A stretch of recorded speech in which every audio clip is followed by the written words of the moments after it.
Good day and welcome aboard, everyone. My name is HarleyTrek, and these are the voyages. I hope today finds you well, my friends. I am fine and dandy this Easter morning. Happy Easter to all you out there. However you celebrate, whatever your belief system, I hope today is a good day. I must apologize for my sudden vlogus interruptus. After my last vlog, I just kind of ran out of things to say for a while. And it happens to the best of us. And I never want to be one of those guys that just makes content for content's sake.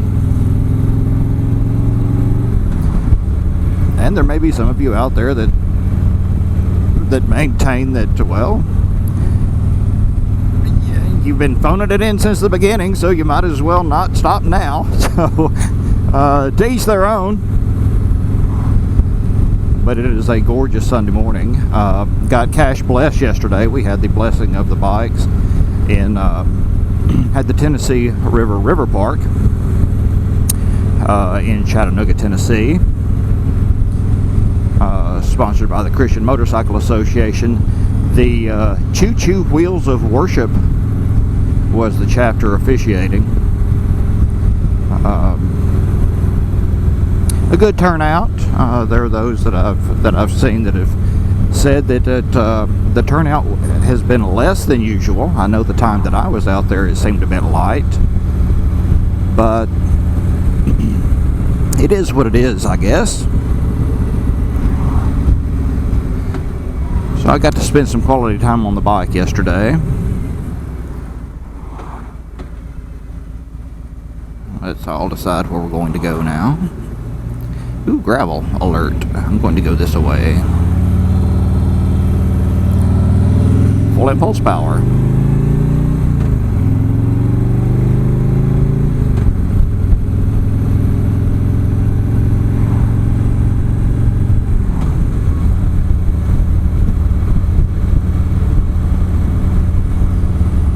Since it's been a while since I've done just a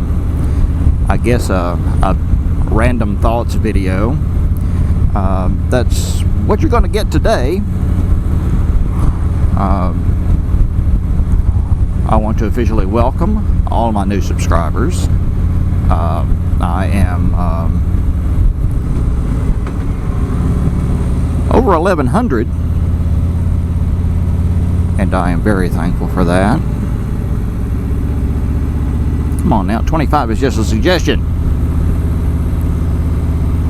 I hope y'all like what you see. Sport Bike Love, I think that was, I don't know what that was. I think it was an R, no, I don't think it was an R1. I could be mistaken. I'm by no means an expert. We're in lovely downtown Chickamauga, Georgia.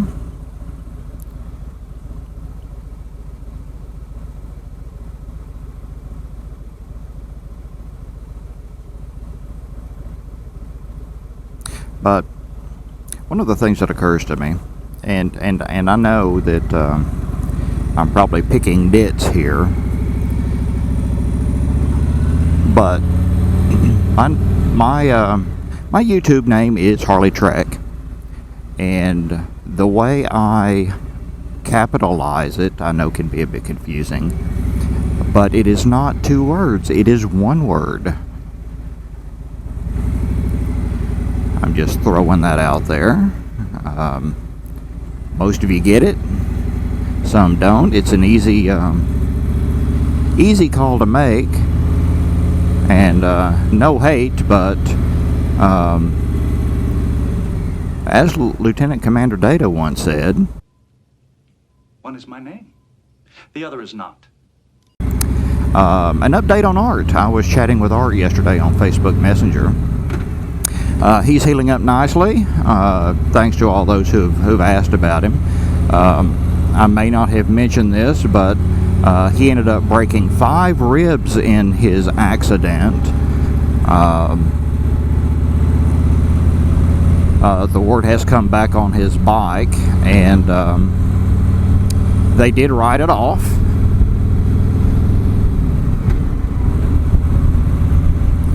But he was able to,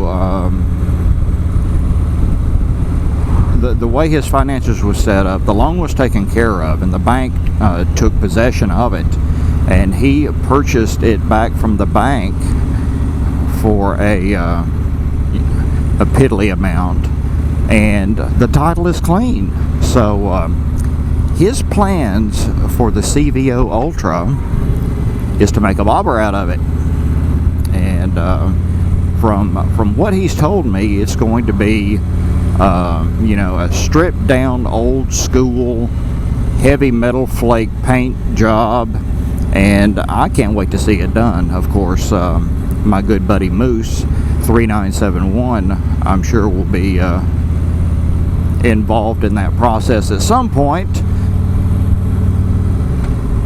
I don't know where the man gets the time to do anything, much less sleep, but if anybody can do it, he can. Best wishes to you, Art, as you continue your recovery, and I do look forward to the day that I can ride with you again.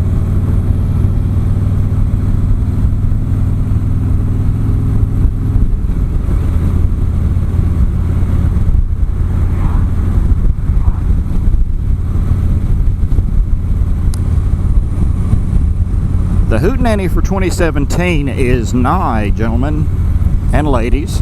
Pardon me. We are less than 3 months out.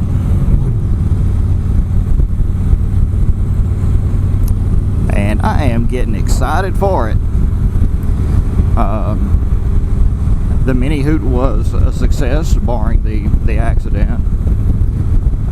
With hopefully drier roads and warmer temperatures, great fun will be had by all.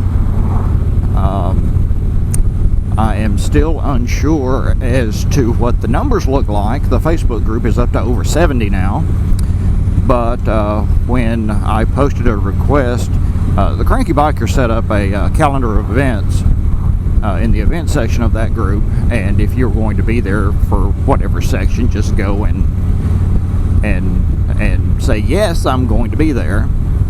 And I posted a request for an update of that a week or so back, and there seems to be a lack of the ability to read and follow instructions.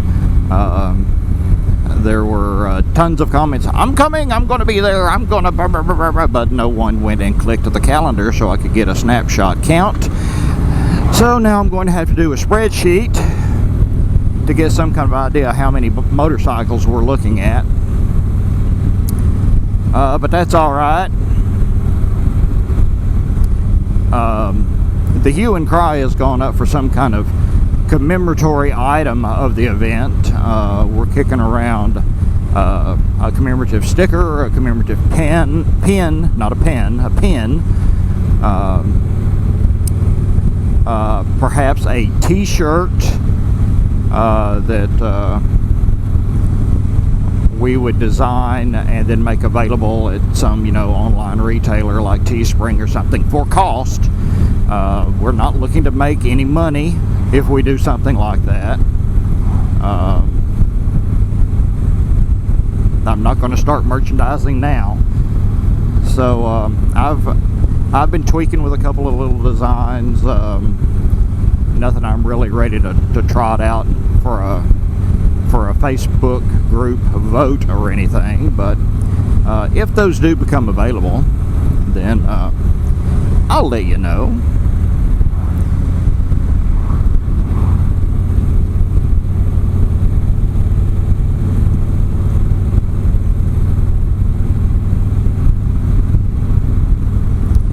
The mini hoot was the longest trip to date that I've put on the old boy here, and he did swimmingly.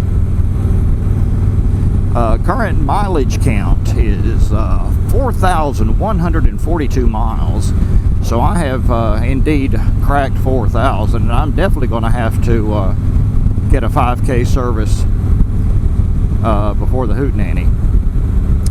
Riddle me this. I've been scratching my noggin, and I think I know what I'm going to do about it. But looking at the service intervals for Harley-Davidson touring bikes, of course, they're in mileage increments. Every 5,000 they do this, every 10,000 they do that, every 15, you know, and yada yada. Some services, of course, are more involved than other services. And I'm a firm believer, since I am mechanically disinclined, and I don't necessarily, I won't say trust independent dealers or independent mechanics. Nice 56 Chevrolet Bel Air 2-door post.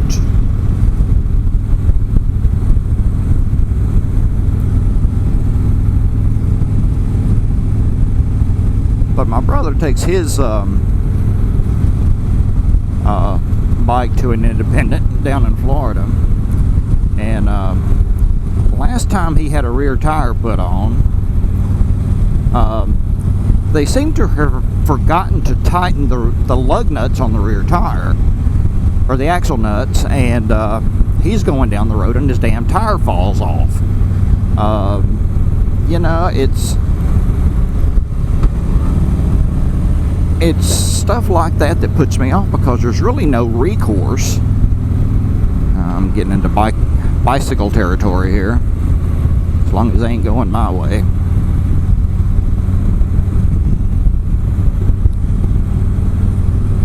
But yes, I do pay the Harley tax, and I have my bike serviced at Harley-Davidson. This is not a cheap hobby, and you can save money.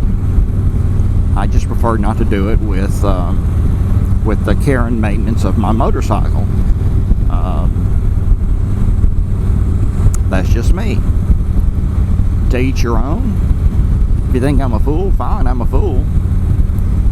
But when I'm hurtling down the interstate at 80 plus miles an hour on this thing, I want to be confident that things aren't going to come flying off that will in turn make me go flying. But back to the original question, I am in major digression mode this morning. It's the first interval was at 1,000, and then the next service is in 5,000. But is that elapsed mileage, or is that odometer reading?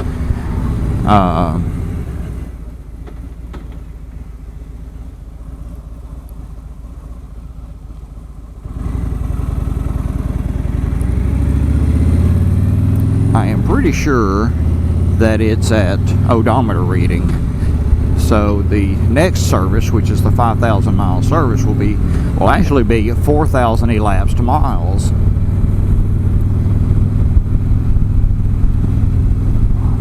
At least it'll be easier for me to keep up with.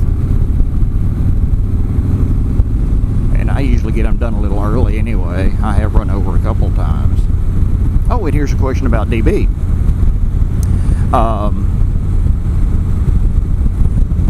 Before Dad bought him in 2014, I had the 10,000 mile service done on him. In the 2 years that he had him, he put maybe 1,500 miles on the bike, and that's being generous.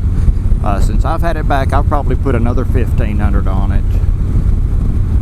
It's pushing 13,000 now, and it's spent a lot of time sitting.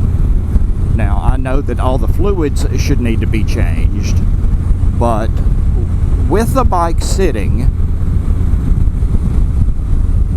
and this is probably a question more for a two-wheeled rider than anyone else, since he's the only one I know that really wrenches on his bikes. Does the bike require a full service? I've ridden the bike. I just rode the bike a couple weeks ago. Levels are good. brakes are functioning properly. You know, the bike seems mechanically fine. But does it just need a fluids change, or does it need a, you know, a full going through? Let me know.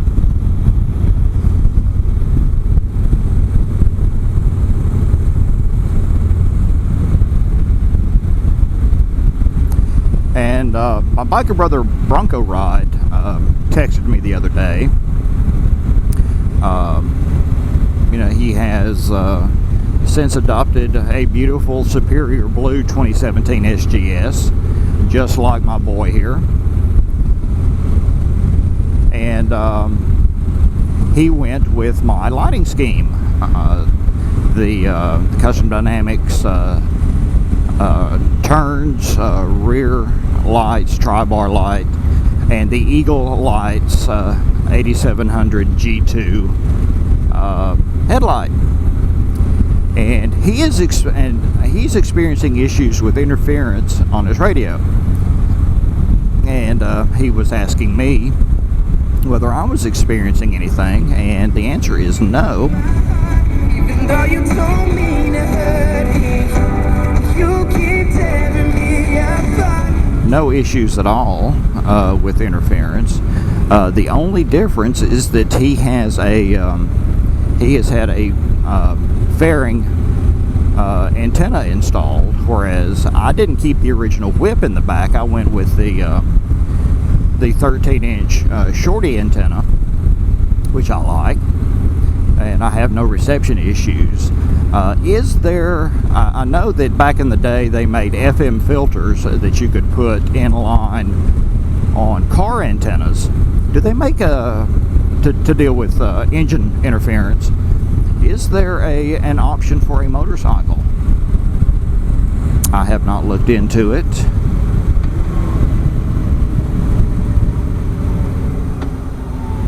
So chime in and let me know.